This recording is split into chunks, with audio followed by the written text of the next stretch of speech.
kolonialisme dan perlawanan bangsa Indonesia, keterkaitan sejarah antara situasi regional dan global. Untuk materi pertama yaitu jalur rempah. Jalur rempah sendiri adalah jalur perdagangan kuno yang terkenal karena perdagangan rempah-rempah. Rempah-rempah adalah komoditi berupa bahan-bahan alami yang digunakan sebagai penyedap makanan, pengawet pewangi, dan bahan-bahan obatan. Nah, beberapa komoditi rempah yang ramai di perdagangan di jalur rempah antara lain yaitu ada lada, cengkeh, kayu manis, kunyit, jahe, kapulaga, bubuk cabai, ketumbar, ada manis, dan bunga pala. Nah, perdagangan rempah-rempah telah mempengaruhi jalur perdagangan internasional selama berabad-abad dan merupakan salah satu faktor yang mendorong eksplorasi dan hubungan perdagangan antara berbagai wilayah di dunia. Nah, negara yang dilalui para pelaut atau para pedagang yaitu India, Indonesia, Sri Lanka, Cina, Persia, Mesir, Arab Saudi, dan Eropa. Interkoneksi dan keberadaan bangsa asing di Indonesia. Indonesia sejak dulu itu sudah terlibat dalam perdagangan dan pelayaran internasional. Bukti keterlibatan Nusantara ke dalam pelayaran dan perdagangan internasional yaitu ada Claudius Ptolemy atau Claudius Ptolemes, seorang ahli perbintangan geografi, astronomi, matematika, dan ahli syair sastra. Tinggal di kota Alexandria di Mesir di bawah kekuasaan Kerajaan Romawi. Nah, itu menulis bukti bahwa Nusantara terlibat dalam perdagangan internasional yang dikenal dengan geografi pada peta kuno abad 1 yang menyantumkan nama sebuah kota bernama Barus. Nah, Barus sendiri ini menjadi kota pelabuhan kuno yang penting di Sumatera dan dunia, menjadi komoditas aromatik rempah kapur barus yang diburu Tiongkok, Hindustan, Mesir, Arab, dan Yunani Eropa. Nah, yang berikutnya ada berita Cina.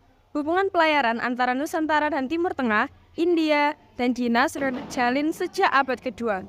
Mengisahkan utusan Raja Bian dari Kerajaan Jawa yaitu Ye Diao pernah berkunjung ke Cina. Hal ini dibuktikan Kerajaan Jawa pada awal abad kedua Masehi telah melakukan pelayaran antar negara dan membangun jalur kemaritiman dengan bangsa Cina. Yang ketiga, yaitu penumpang kapal dagang abad kelima. Dengan adanya perdagangan rempah-rempah yang telah terjadi sejak abad kedua Masehi, menyebabkan Nusantara menjadi destinasi sebagai sumber rempah-rempah dan juga tempat persinggahan jalur maritim internasional. Ia berlayar menuju India melewati perairan Sumatera, atau singgah di Sumatera Timur sebelum membelok ke arah barat. Yang keempat, ada Ibnu Battuta pada tahun 1345. Seorang penjelajah dan intelektual muslim asal Maroko pernah mengunjungi pantai timur Sumatera pada 1345 sebelum bertolak menuju Cina. Yang berikutnya yang kelima ada Tom Paris tahun 1512 hingga 1515. Bukti lain Nusantara sebagai destinasi persinggahan yaitu seorang pengelana asal Portugis, Tom Paris, mengisahkan perjalanannya mengunjungi Malaka, Jawa, dan Sumatera pada tahun 1512. Menulis pengalaman dalam buku berjudul Summa Oriental du Tratat de Marroxo aus China atau Ikhtisar Wilayah Timur dari Laut Merah hingga negeri Cina. Telah ada interaksi yang intens antara orang-orang asli Nusantara dengan bahasa asing.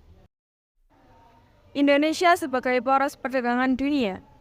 Indonesia memiliki peran penting sebagai poros perdagangan dunia pada masa perdagangan rempah, terutama pada masa kolonial. Berikut beberapa alasan yang menjadikan Indonesia sebagai poros perdagangan dunia pada masa perdagangan rempah. Yang pertama yaitu kekayaan rempah-rempah. Indonesia merupakan salah satu daerah produsen utama rempah-rempah yang sangat berharga.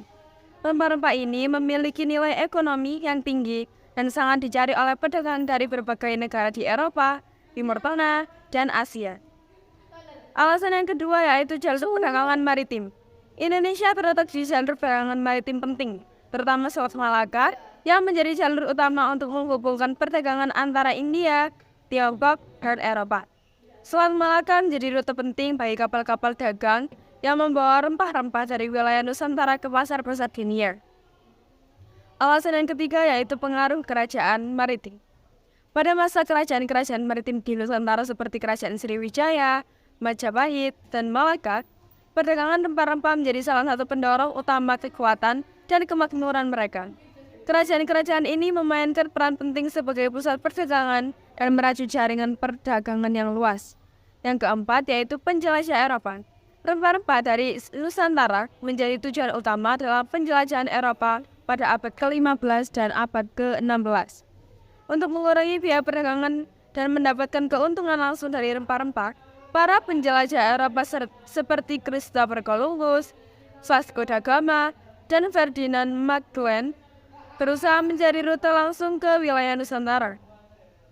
Yang kelima yaitu dominasi kolonial. Bangsa-bangsa Eropa seperti Portugis, Spanyol, Belanda, dan Inggris memperebutkan kendali atas perdagangan rempah-rempah di Nusantara.